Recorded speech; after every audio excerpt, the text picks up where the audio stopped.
kaikki tietää sen, että Suomenlinnan sisäänkäynnin portissa lukee, että Suomi seisoo omilla jaloillasi, älä luota vieraan apuun.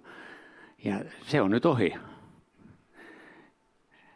Nyt on nimenomaan toisinpäin, että nyt rakennetaan se luottamus ja yhdessä tekeminen myös liittoutuman kanssa, liittolaisten kanssa.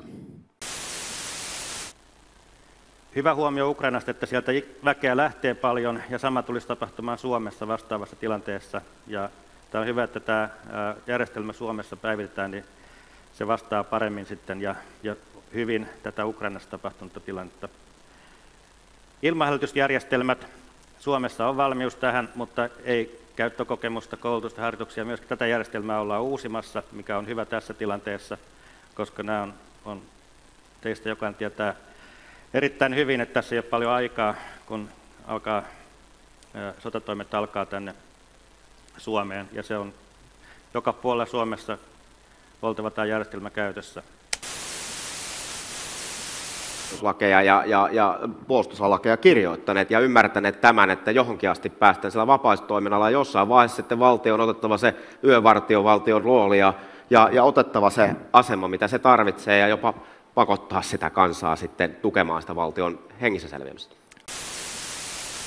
Me olemme sodassa energiassa, me olemme fyysisessä sodassa Venäjän kanssa Ukrainassa.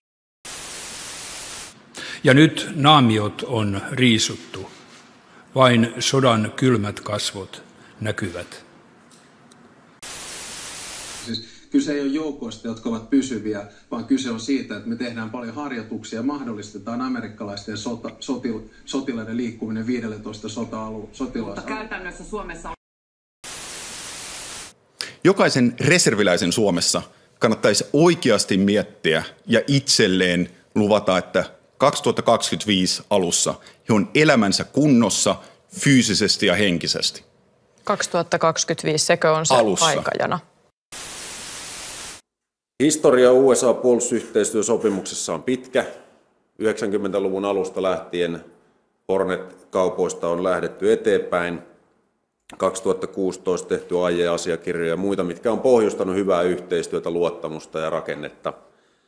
Ja nyt tällä DCA-sopimuksella täydennetään tätä puolustusyhteistyön jo tehtyä kokonaisuutta, ja tämä vie syvemmälle tämän, niin syvälle kuin vaan pystyy puolustusyhteistyön.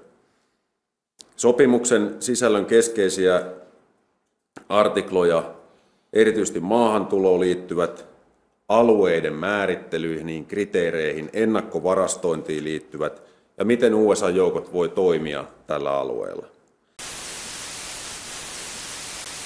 Paikalla kaikilla on sama käsitys siitä, mitä huoneessa tapahtuu. Kumpi mainitsi sanan Hornet ensimmäistä kertaa, te vai Ukrainan presidentti siinä keskustelussa? Kuten äsken kuvasin, kerroin, että me olemme tehneet päätöksen uusista hävittäjistä, F-35, ja meillä on toistuvaa kalustoa, vanhoja Hornet-hävittäjiä. Me voimme käydä keskustelua niiden jatkokäytöstä, eli kuvasin tämän meidän prosessin. No, todettakoon katsojille, että minä yritin kysyä ihan oikeasti, että kumpi mainitsi sanan Hornet ensin, presidentti Zelenski vai Suomen pääministeri Sanna Marin? En saanut siihen vastausta. Sait vastauksen, minähän kerroin. Et kertonut, että kumpi mainitsi sanan Hornet ensin. Minä kerroin, että me olemme tehneet päätöksiä F-35. Meillä on poistuvaa kalustoa, ja meidän poistuva kalustomme sattuu olemaan Hornetteja. Minä kysyin, että kumpi mainitsi sen siinä keskustelussa, otti ensin esille.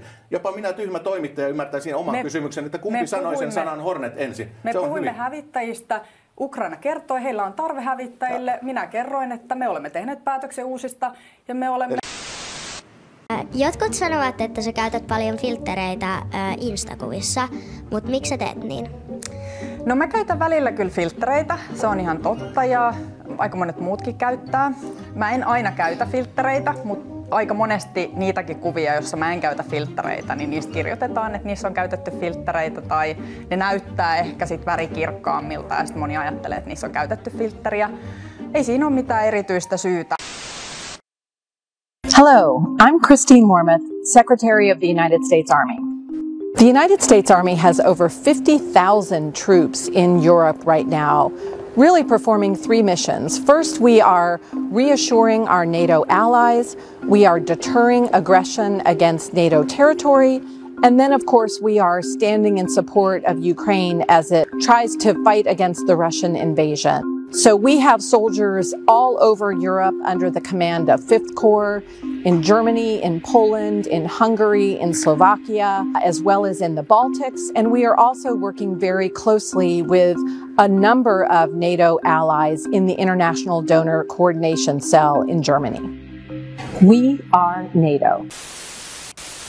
Kaikki varmaan toivomme, että uusi vuosi alkaisi onnellisempien tähtien alla. Pidetään kuitenkin mielessä, että raskaimmatkin pilvet haihtuvat. Kyllä tämä tästä selkiytyy.